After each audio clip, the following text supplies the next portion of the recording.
Hi hello friends, ಎಲ್ರಿಗೂ ನಮಸ್ಕಾರ. ಮನೆ ಅಡುಗೆಗೆ ಸ್ವಾಗತ.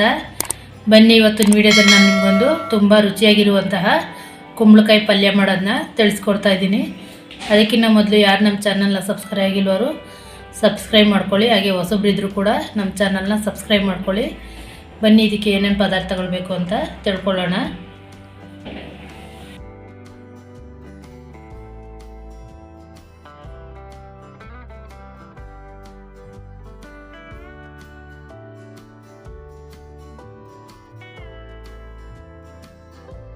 ಬನ್ನಿ, ಈಗ ಮೊದಲಿಗೆ ಒಂದು 1/4 kg ಆಗೋಷ್ಟು ಕುಂಬಳಕಾಯಿನ ಸಣ್ಣದಾಗೆ ಕಟ್ ಮಾಡಿ ಇಟ್ಕೊಂಡಿದ್ದೀನಿ ಪೀಸಾಗಿ. ಒಂದು ದಪ್ಪನಾದ ಈರುಳ್ಳಿನೂ ಕೂಡ ಸಣ್ಣದಾಗೆ ಕಟ್ ಮಾಡಿ ಇಟ್ಕೊಂಡಿದ್ದೀನಿ.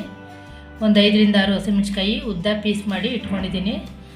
ಕರಿಬೇವಿನ ಸೊಪ್ಪು ಸ್ವಲ್ಪ, ಕೊತ್ತಂಬರಿ ಸೊಪ್ಪು ಸ್ವಲ್ಪ, ಸಾಂಬಾರು ಪುಡಿ 1 ಟೇಬಲ್ ಸ್ಪೂನು, ಉಪ್ಪು ರುಚಿಗೆ ತಕ್ಕಷ್ಟು, ಸ್ವಲ್ಪ ತೆಂಗಿನಕಾಯಿ ತುರಿ, ಇದು ಕಡಲೆ ಬೀಜನ ಹುರಿದು ಸಣ್ಣದಾಗೆ ಪುಡಿ ಮಾಡಿ ಇಟ್ಕೊಂಡಿದ್ದೀನಿ.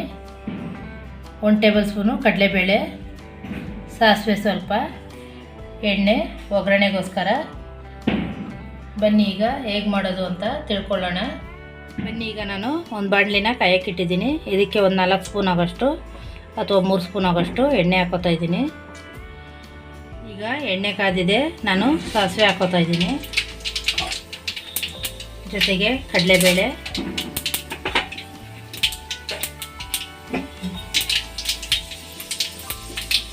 ಹಸಿಮೆಣಸಿನಕಾಯಿ,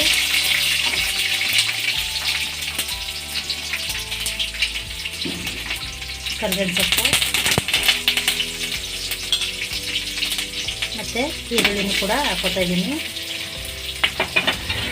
ಇವೆಲ್ಲ ಹಾಕಿ ಸ್ವಲ್ಪ ಫ್ರೈ ಮಾಡ್ಕೋಬೇಕು. 1-2 ನಿಮಿಷ ಫ್ರೈ ಮಾಡ್ಕೊಳ್ಳೋಣ ಇದನ್ನೆಲ್ಲ. 1-2 ನಿಮಿಷ ಇದನ್ನೆಲ್ಲ ಫ್ರೈ ಮಾಡ್ಕೊಂಡಿದ್ದೀನಿ. ಈಗ ಇದಕ್ಕೆ ನಾವು ಸಣ್ಣದಾಗಿ ಕಟ್ ಮಾಡ್ಕೊಂಡಿರೋಂಥ ಕುಂಬಳಕಾಯಿನ ಹಾಕ್ಕೊಳ್ಳೋಣ. ಕುಂಬಳಕಾಯಿ ಹಾಕಿ ಇದನ್ನು ಎಣ್ಣೆಯಲ್ಲಿ ಚೆನ್ನಾಗಿ ಫ್ರೈ ಮಾಡಬೇಕು. ಈ ರೀತಿ ಎಲ್ಲ ನೀಟಾಗಿ ಮಿಕ್ಸ್ ಮಾಡಿಕೊಂಡು ಒಂದು 5 ನಿಮಿಷದ ಕಾಲ ಇದನ್ನು ಹಾಗೆ ಒಂದು ಸ್ವಲ್ಪ ನೀರು ಹಾಕಿ ಬೇಯೋಕ್ಕೆ ಬಿಡಬೇಕು. ಎಣ್ಣೆಲಿ ಚೆನ್ನಾಗಿ ಸ್ವಲ್ಪ ಹೊತ್ತು ಎಣ್ಣೆಲಿ ಎಲ್ಲನೂ ಚೆನ್ನಾಗಿ ಫ್ರೈ ಮಾಡಿದ್ದೀನಿ. ಇದಕ್ಕೀಗ ನಾನು ಒಂದು ಸ್ವಲ್ಪ ನೀರು ಹಾಕಿ ಬೇಯೋಕ್ಕೆ ಬಿಡ್ತಾಯಿದ್ದೀನಿ. ನಾವು ನೀರು ಹಾಕಿ ಬೇಯಕ್ಕೆ ಬಿಡಬೇಕು, ಇಲ್ಲಾಂದರೆ ಎಣ್ಣೆಲಿ ಜಾಸ್ತಿ ಬೇಯಲ್ಲ. ಈ ನೀರು ಸ್ವಲ್ಪ ನೀರು ಹಾಕಿ ಬೇಯಕ್ಕೆ ಬಿಟ್ಟರೆ ತುಂಬಾ ಸಾಫ್ಟಾಗಿ ಬೆಂದೋಗುತ್ತೆ ಬೇಗ. ಒಂದು 5 ನಿಮಿಷ ಇದನ್ನು ಹೀಗೆ ಬೇಯಕ್ಕೆ ಬಿಡೋಣ. ಈಗ ಒಂದು 5 ನಿಮಿಷ ಆಗಿದೆ. ಇದನ್ನು ಚೆನ್ನಾಗಿ ಅವಾಗವಾಗ ತಿರುಗಿಸ್ತಾ ಇರಬೇಕು, ಇಲ್ಲಾಂದರೆ ತೀದೋಗ್ಬಿಡುತ್ತೆ. ಈಗ ಸಾಫ್ಟಾಗಿ ಎಲ್ಲ ನೋಡಿ, ಎಲ್ಲ ಚೆನ್ನಾಗಿ ಬೆಂದು ಸಾಫ್ಟಾಗಿದೆ. ಈಗ ಇದಕ್ಕೆ ನಾವು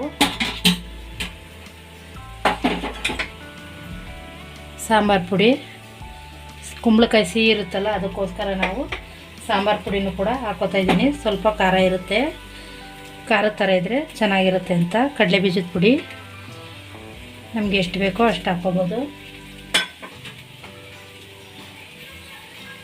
ಉಪ್ಪು ರುಚಿಗೆ ತಕ್ಕಷ್ಟು,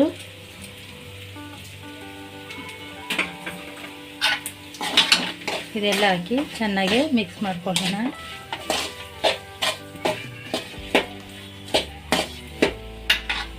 ಈಗ ಕಾಯಿ ಮಾತ್ರ ಎಷ್ಟು ಬೇಕೋ ಅಷ್ಟು ಹಾಕ್ಕೋಬೋದು. ತುಂಬಾ ಚೆನ್ನಾಗಿರುತ್ತೆ, ಕಾಯಿ ಇದ್ದಷ್ಟು ಕುಂಬಳಕಾಯಿ ಪಲ್ಯ ಚೆನ್ನಾಗಿರುತ್ತೆ. ಈಗ ಶೀತದ ಮೈ ಇರೋರು ಮಾತ್ರ ಒಂದು ಸ್ವಲ್ಪ ಅವಾಯ್ಡ್ ಮಾಡಬೇಕಾಗುತ್ತೆ ಕುಂಬಳಕಾಯಿನ. ಇದು ಕುಂಬಳಕಾಯಿ ಕೂಡ ಶೀತ ಆಗಿರೋದ್ರಿಂದ ಶೀತ ಜಾಸ್ತಿ ಆಗುತ್ತೆ. ಅದೇ ಹೀಟ್ ಮೈಯವ್ರಿಗೆ ಎಷ್ಟು ತಿಂದರೂ ಏನೂ ಆಗೋಲ್ಲ, ಸ್ವಲ್ಪ ಕಡಿಮೆ ತಿಂದರೆ ಒಳ್ಳೆಯದು ಕೋಲ್ಡ್ ಮೈ ಇರೋರು. ಇದೊಂದು 2 ನಿಮಿಷ ಹಾಗೆ ಬಿಡೋಣ ಬಿಸಿಗೆ. ನೋಡಿ, ಈಗ 1-2 ನಿಮಿಷ ಆಗಿದೆ. 2 ನಿಮಿಷ ಆದರೆ ಚೆನ್ನಾಗಿ ಬಿಸಿಯಾಗಿರುತ್ತೆ ಎಲ್ಲ. ನಿಮಗೆ ಎಣ್ಣೆ ಜಾಸ್ತಿ ಬೇಕು ಅಂದರೆ ಜಾಸ್ತಿ ಹಾಕ್ಕೋಬೋದು, ಆದರೆ ಎಣ್ಣೆ ಜಾಸ್ತಿ ಹಾಕೋದ್ರಿಂದ ತುಂಬ ಎಣ್ಣೆ ತೇಲ್ತಾ ಇರುತ್ತೆ, ಅದಕ್ಕೆ ನಾನು ಹಾಕಿಲ್ಲ. ಸ್ವಲ್ಪ ಕೊತ್ತಂಬರಿ ಸೊಪ್ಪು ಇಷ್ಟು ಹಾಕಿ ಮಿಕ್ಸ್ ಮಾಡ್ಕೊಳ್ಳೋಣ. ಅಷ್ಟೇ, ಇದು ರೆಡಿ ಆಯಿತು ಅಂತ. ಇದು ದೋಸೆ ಚಪಾತಿಗೆಲ್ಲ ತುಂಬಾ ಚೆನ್ನಾಗಿರುತ್ತೆ. ಓಕೆ, ಇದಾಗಿದೆ. ಈಗ ನಾವು ಸರ್ವ್ ಮಾಡ್ಕೊಳ್ಳೋಣ. ಬನ್ನಿ ಫ್ರೆಂಡ್, ತುಂಬ ರುಚಿಯಾಗಿರುವಂತಹ ಕುಂಬಳಕಾಯಿ ಪಲ್ಯ ರೆಡಿಯಾಗಿದೆ. ಇದು ಹೀಟ್ ಬಾಡಿಯವ್ರು ತಿಂದರೆ ತುಂಬ ಒಳ್ಳೆಯದು. ಶೀತ ಇರೋರು ತಿಂದರೆ ಸ್ವಲ್ಪ ಕೋಲ್ಡ್ ಆಗೋ ಚಾನ್ಸಸ್ ಇರುತ್ತೆ. ಹಾಗಾಗಿ ನೋಡಿ ತಿನ್ಬೋದು ಕೂಡ, ಆದರೆ ಸ್ವಲ್ಪ ಕಡಿಮೆಯಾಗಿ ತಿನ್ನಿ ಅಷ್ಟೇ. ಈ ರೆಸಿಪಿ ನಿಮ್ಗೆ ಇಷ್ಟ ಆಗಿದ್ದರೆ ಒಂದು ಲೈಕ್ ಮಾಡಿ, ಶೇರ್ ಮಾಡಿ, ಹಾಗೆ ಸಬ್ಸ್ಕ್ರೈಬ್ ಆಗಿ ನಮ್ಮ ಚಾನಲ್ನು ಕೂಡ. ನೆಕ್ಸ್ಟ್ ವಿಡಿಯೋದಲ್ಲಿ ಸಿಗೋಣ ಫ್ರೆಂಡ್ಸ್. Thank you.